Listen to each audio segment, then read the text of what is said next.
دارفور بلدنا رجعنا نعمل وننتج نعلي شعنا الليلة يومنا شهرنا هلا لكن كلامنا لسه دارفور بلدنا نقرا ونعسيت لكن نعلي شعنا الليلة يومنا شهرنا هلا لكن كلامنا لسه دارفور بلدنا دارفور بلدنا دارفور كل القبائل زوايا دارفور بلدنا دارفور نخلي الفرقة زوايا نلم القوة زوايا دارفور بلدنا أهلا سلانا وسلام يا أنبياء الليلة يومنا شعرنا هلا لكن كلامنا لسه دارفور دارفور دارفور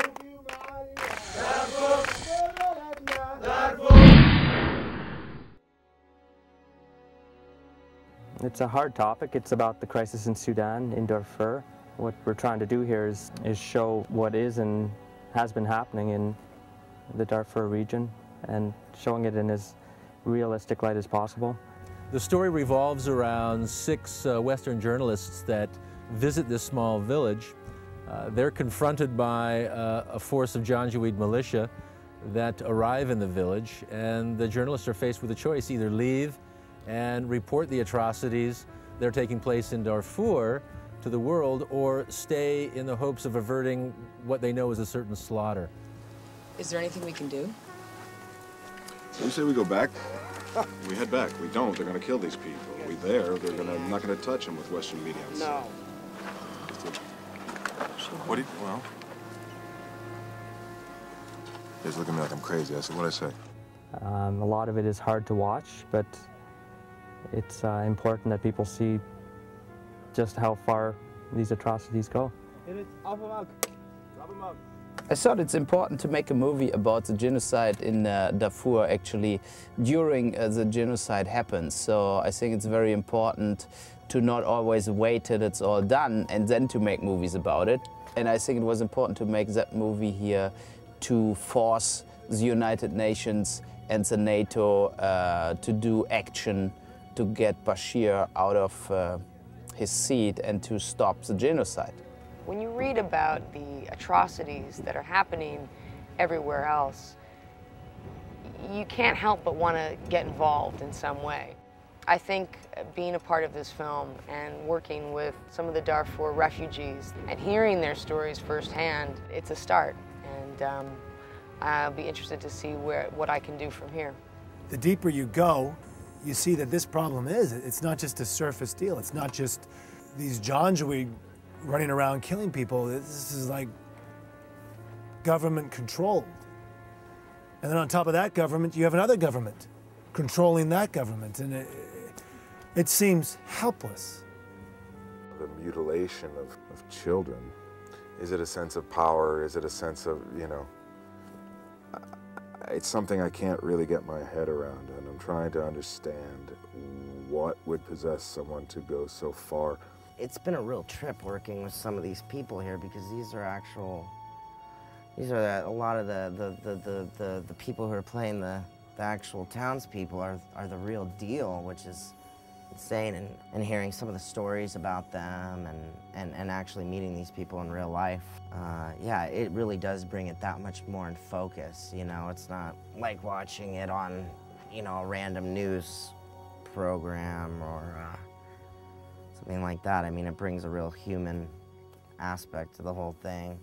One of the moments I think that sticks out for me the most was when we first brought our Darfuri here and we took them down to the village that we had built. We'd done a lot of research on how villages were built and what they looked like and so forth. And so we took one of our Darfuris down here that was helping us out for the first time, and we have to drive about 1 kilometer to our set. And as we were driving down, we showed him, our production designer, Sylvain Gingras, showed him the drawings and the compositions that he had done of the village. And this Darfuri looked down at the picture, and he just put his hand on the picture and touched it. And he just said the word Darfur, and then he just started weeping with tears. Obviously because of what he had experienced back in his home country. And then when we went down to the set, again, he couldn't contain himself because it was exactly like being home for him. And to see a village that hadn't yet been burned, to see a village that was thriving, that looked like it was thriving. It was our set, but it looked like a very authentic Darfur village. So I think for me, that was probably one of my most memorable moments. I will never forget interviewing Hadija, who is a woman from Sudan, the Darfur region, who's a refugee, now living in South Africa, and hearing her story and sharing her pain, what she's been through. It forever has affected me. And that look in her eyes and the absolute brokenness about her. And her being brave enough to let not only me, but the rest of the world into her life.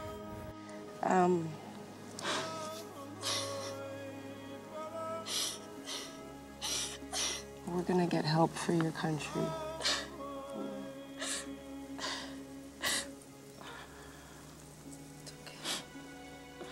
I'm just alone in the family. I don't have any relative, no mother, no father.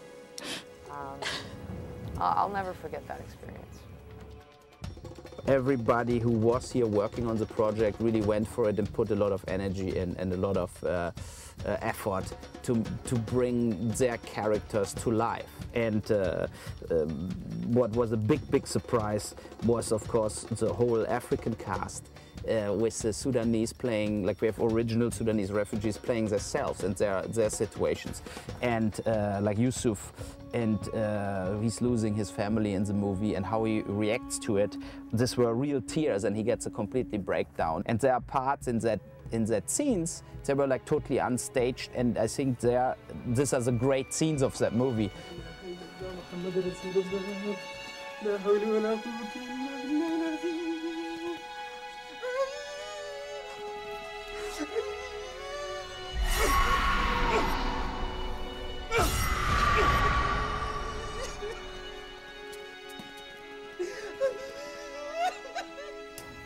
I feel like I'm in Darfur. Now, what do you think? Do you agree? When I lose my family and my relatives, or neighbors, or my Darfurian people, why I cannot be angry? Why I cannot be angry? I couldn't expect a professional actor to give the kind of performance that Abdul gave in this scene. And what made it particularly poignant for me was that I knew he was experiencing, in that moment of performance on camera, what he had experienced in real life. It's shocking, really, when you have an actor in a scene where their family is killed and they are basically reliving when it happened to them for real. I mean, it's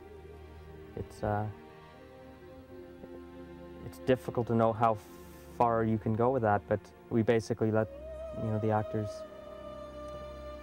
go with it as far as they wanted to go, and they went surprisingly far, some of them. I mean, I really admire them.